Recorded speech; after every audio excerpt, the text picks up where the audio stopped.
Coming up on Small Town Big Deal. Come and mangia my meatball. We're in South Carolina, trying to make the largest meatball in the world. But is this mountain of meat a Guinness record breaker? That's a spicy meatball. And then we put the pedal to the metal to find out who's a cut above. Is he tailgating? I think he's tailgating.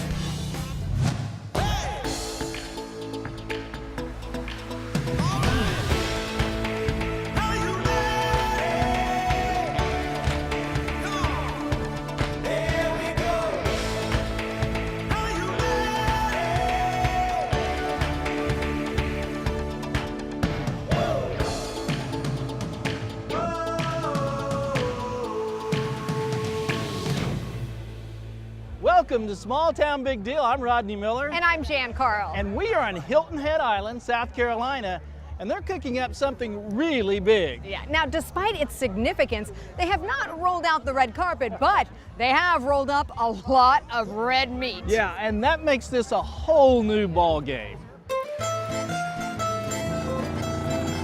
Here on Hilton Head, the Italian-American Club is throwing its annual Heritage Festival, a celebration of all things Italian. Cheese pizza on a Frisbee. And this year they're calling it Meatball Madness. That's the reason for the tonnage of red meat. The club wants to turn it into the largest meatball ever made and put itself into the famous Guinness Book of Records. Who came up with the idea of go for the largest meatball record? Okay, they came up at a board meeting, and we said, you know what?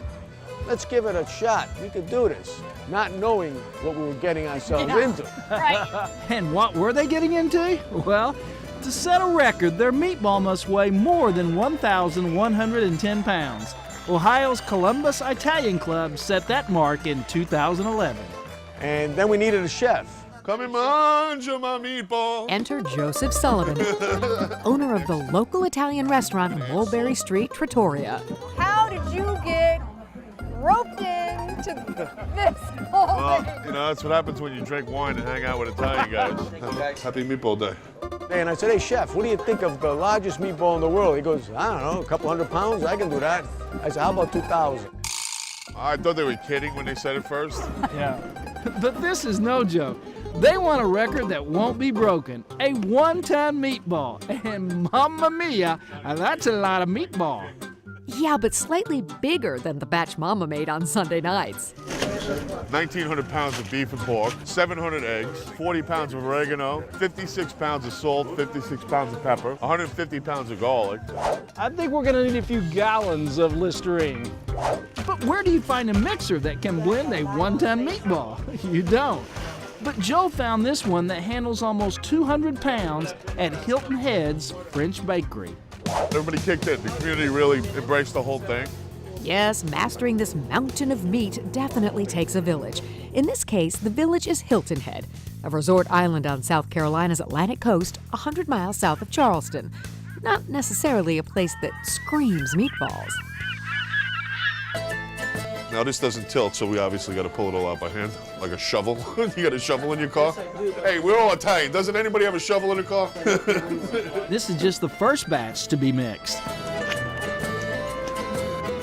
And then each mixed batch is divided into 50-pound tubs. We're coming to get you, Ohio. Precise measurements are taken for submission to Guinness. So you want to be a meatball, eh? Come on out, meat. Meet your maker. It may be the last week of the process, but this project has been over 1 year in the making. There's got to be about 2,000 pounds in here right now. But to qualify for a Guinness record, it's more than a matter of weight. The meatball must be fully cooked, it must be edible, and the meatball must keep its shape. So this unique cooking pod was built. Standing tall, it is almost 8 feet. For perspective, the Mercury capsule that first took Americans into space was just 2 feet taller. Imagine stuffing that with meat. Let's try and lift it up, see what happens. If it breaks, it breaks. We got no choice but to try. So right in the middle of packing the meatball, the stand breaks. Yep, we got it. It fell over. Fell yeah, over? it Wow. did. Oh, my It God. almost crushed my son. All of a sudden, this thing went, boom. Ready? 1, 2, 3. There it is. Come on, baby. Everyone's gonna stand. There we go. Now we're headed in the right direction. Hey, hey! Let's just load the rest of the meat in there. If you really want some room, let me get up there. I'll push that thing down and we can fill another half. Finally, it's ready for the oven at, get this, a pre-cooked weight of 2,587 pounds. That weight tests even the strength of the forklift carrying it into the cooker. For Joseph and Johnny, the dream looms closer. Go big or go home. Cooking the world's largest meatball Meatball madness. meant building this very special oven. There you go. My baby Meatball. He's all grown up. Special thermometers to gauge the cooking process inside the meatball are hooked up. The oven door is shut. Now we just got to let the oven do its thing, and hopefully we'll be setting world history here. The oven heats up, but to cook a ton of meat will take a ton of time, 5 days to be exact, and it's never left alone. Since we started cooking on Monday night, we've been here 24 hours. Somebody had to monitor the meat. 72.9. The middle is 147.5. I've spent 2 nights here sleeping, talking to the meatball. What did you say to the meatball? I just whispered in her ear, Yeah. you know? You know, they never left the meatball side. It's like their baby. Come festival morning, it is finally Judgment Day. And we'd just like to welcome everyone today to our Meatball Madness. Meatball madness. All that work, all that meat. The official judge is here, sent by Guinness, and he's ready to do some weighing. There's always doubt until the very last moment when you can say it's officially a record, right? Because you never know what can happen. If it breaks, there's no record. And we wasted almost 2 years. Don't worry, baby, it's cool. Don't get scared. Does the meatball stay in one piece? Easy, easy, baby. Will it set a new record? How does it taste? When we return, the official weigh-in, and we take a bite. And just how many times can Rodney say, That's a spicy meatball.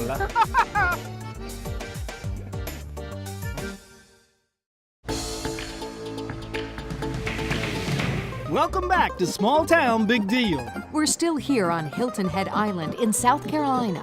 where it's almost time to unveil what just could be the world's largest meatball. Or maybe we just found a UFO in the middle of Area 51. I thought the thing might just take off and join the mothership. The meatball has landed. It's been nearly 2 years in the planning, 5 days in the cooking, and in mere minutes it faces the moment of truth. And Guinness World Records adjudicator Mike Janella. In terms of records that we go and adjudicate in person, it's only about 75% that are successful. So there is about every 1 in 4 records that don't make it. So 25% of the time they run you out of town?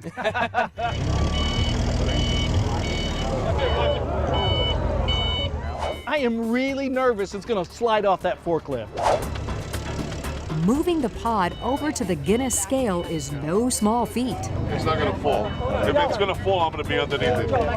Under Mike's watchful eye, the pod gently touches down on the scale. Slow, nice and easy.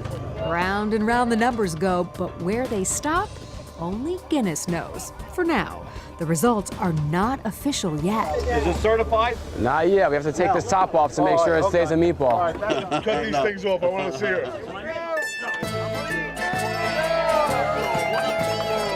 Smells really good. I'm hoping it tastes better than it looks. But the first taste goes to Guinness.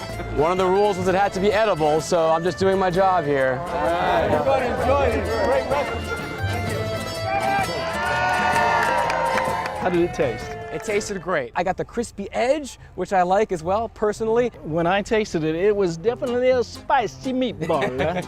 Now that's a spicy meatball. I like saying that. It was one of my favorite commercials growing up. Talk about meatball madness, they're everywhere. That's a lot of meatball. And we've been roped into the meatball eating contest. I've seen her eat before. She's got a good chance. Who can chow down 20 the fastest? I might have a good appetite, but I also just had lunch.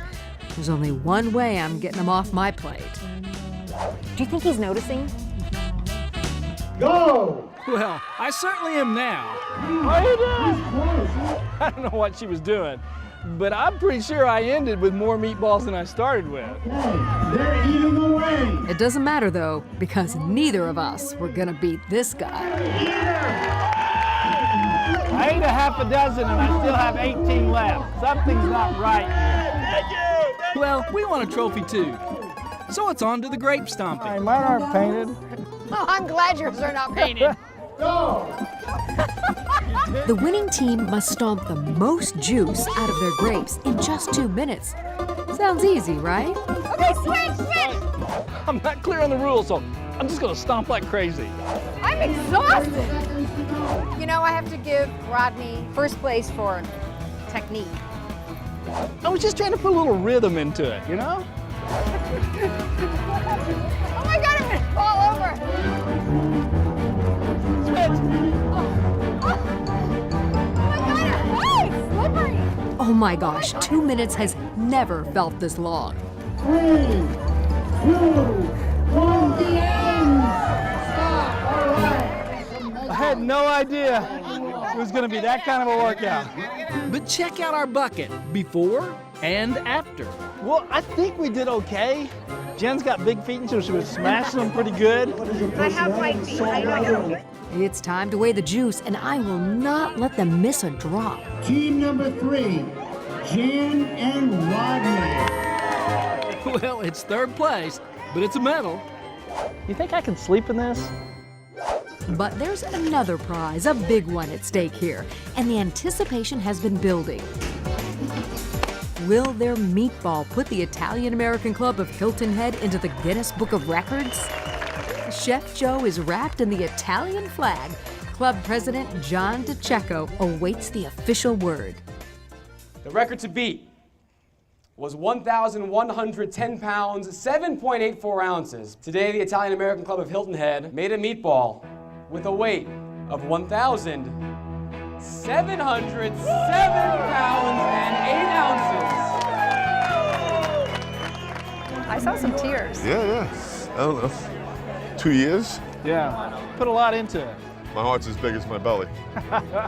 Now that the record's been set and people have had their taste of the world's largest meatball, all that good meat is going to help those less fortunate. And all the food's gonna go to second helpings. So we're gonna cut it up and cool it, package it up. It's gonna go to 6 different shelters. And I have this official certificate to present to you guys. Congratulations, you are officially amazing. So what do you have to say to Ohio now? They don't hold the record anymore. Give it another shot. Come and get us. We're here. When we come back, one good turn deserves another on this bad boy. Now you're a show off. I wasn't showing off. I was mowing with an attitude.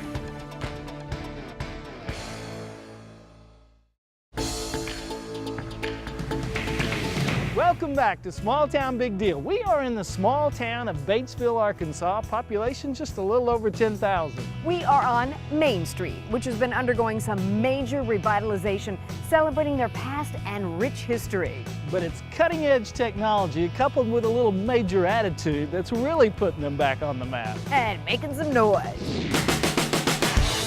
This is a story about being a cut above and building a brand while rebuilding an American small town at the same time. About 80 miles north of Little Rock is Batesville.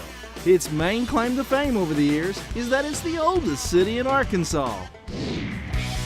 But for the past 15 years, Batesville has been on the map for another reason. It's been home to Bad Boy Mowers, the single most innovative, fastest growing, and fun zero-turn mower on the market. What do you think it is about the mower itself that has allowed this kind of growth? Well, from the beginning, we said we got to make a lawnmower cool. Yeah, how do you do that? How do you do that? Since the dawn of time, man has been pursuing that lofty goal. From four-legged weed eaters to the scythe to early push-behind mowers, gas and electric, ride-atop, even high-tech automated mobots. But the coolness breakthrough came in 2001 when the company built a prototype of a zero-turn that had its test pilot driving it more like a Harley than a lawnmower. He's sitting there doing 360s and wheelies and burning rubber, and he finally gets off the mower and jumps up. He goes, "Man, that's a real bad boy." We went, that's the name. The name. Now, Bad Boy's slogan is "Mow with an Attitude." And being that we were at the company's annual dealer meeting and there was an obstacle course for everyone to try out the latest models, it was time for Jan to saddle up for her very first time. The Outlaw? Yeah. The Outlaw sounds like it should be for a more experienced driver. Push them forward to go forward, pull them back. If you want to turn to the right, you just kind of push that one forward and this one back. Like you're pushing a shopping cart. Shopping cart. Oh, that ain't good. Okay, start your engines. Okay, so in the beginning, I was a little timid. They're brand new? Yeah. Not a scratch on them? No. That is not a good thing. She's a little tentative right now. Woo! You don't know that I don't know how to turn it. I know I'm going slow. I know. It's intuitive for you. Oh, gee. Wait. Okay, he's running circles around me. Is he tailgating? I think he's tailgating. Hey, decided I'd try it backwards for a while. Now you're a show-off. I wasn't showing off. I was mowing with an attitude. There's just something about a guy and motor and power and speed. Crank it up. Look out. I got this now. So I have a new name for the obstacle course. Oh, yeah. It is the Motown 500. Woo-hoo! You know what? I think I got the hang of it pretty fast. You did good. Really good. You know what I had to say? What? Shopping cart, shopping cart, shopping cart. Now you're never going to want a lawnmower with a steering wheel again. How y'all doing out there? Bad Boy prides itself on its rapidly growing dealer network. Once a year, it throws a big party to celebrate the company's Made in America success. The crowd was treated to a performance by Arkansas native and The Voice finalist Barrett Baber, who recently joined the Bad Boy team. And it was just kind of a natural fit for us, a great company that was built from the ground up, which is, really similar to what I'm trying to do in country music, Everywhere we turned, it was plain to see that there's a lot of pride in the company. We only sell Bad Boy. That's my pick of the litter. The cut is amazing, most comfortable machine, and it's good looking. Yeah. What does it mean to sell something that is made in America? That's a big deal. Made in America is going to mean something again, and Bad Boy is going to be one of the companies that's leading that charge. They are saying we are going to play on the playing field with the rest of the globe, and we're going to dominate from a small town, and that's exactly what they're doing. The key to Bad Boy's success has been its more than 700 employees. And the main thing is treat people right and just do right. Bad Boy owner and co-founder Phil Pulley says the company's success comes from a philosophy that values each and every worker. We're all basically in it together, and we've worked hard, and we really enjoy what we do. We try to make it as good an attitude and as good a place that you can have in the U.S. to work. Bad Boy also believes in giving back to the community. They've wired the Old Town area for free Wi-Fi. They've also helped support Zach Brown's Camp Southern Ground. It's operated year-round and hosts everyone from special needs kids to military veterans and their families. Jeremy Langston. Hey, Rodney. Jan. Nice to meet you. Nice to meet you too. Teach us a little assembly work Absolutely. Welcome to Bad Boys. Woo. So to get a sense of what it's like on the factory floor, we got our assignment. To bolt the engine to the frame on a new zero-turn Outlaw sounds easy enough. I mean, what could possibly go wrong? I can't really get it lined up. Can you see if I've got it lined up? Oh, now you need my help. Is there supposed to be a hole in there? Well, if yours isn't lined up, mine's not lined up. We are terrible. You know, they already would have had like 3 done by now. Kind of selling us short there, aren't you? Oh, that's too much. We're doing something wrong. I don't know what we're doing wrong. Okay, what are we doing wrong? Everything. After what seemed like hours trying to screw in this one simple bolt, Jeremy came clean. They don't thread in by hand. You actually have to drive them in with an impact. Are you? What? Oh, we totally just got played. Rookies. I'm gonna leave the making the Bad Boys to the experts because I had a lot more fun driving one. We'll be right back.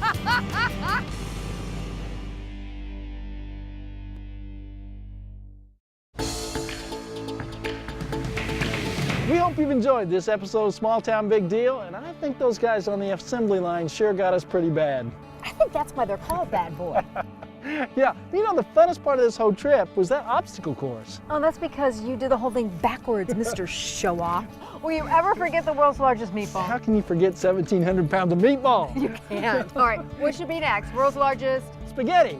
Cannoli. Hot dog. Yeah. That's not Italian. That's my favorite thing. Not Italian. Join us again next week when once again we celebrate the great stories from across America. If you want to I'm turn, not going to turn, I go that way. Yeah, You were laughing at me. if you Don't want to laugh. turn that way, Your teacher's not supposed to laugh at you. if you You're want to still turn, laughing. if you want to turn that way, You're still laughing. did you ever get in trouble for talking in class? All the time. I'm sure. We were not doing anything wrong. They were being all very bad. They were bad boys. They were bad boys, through and through. Only the baddest.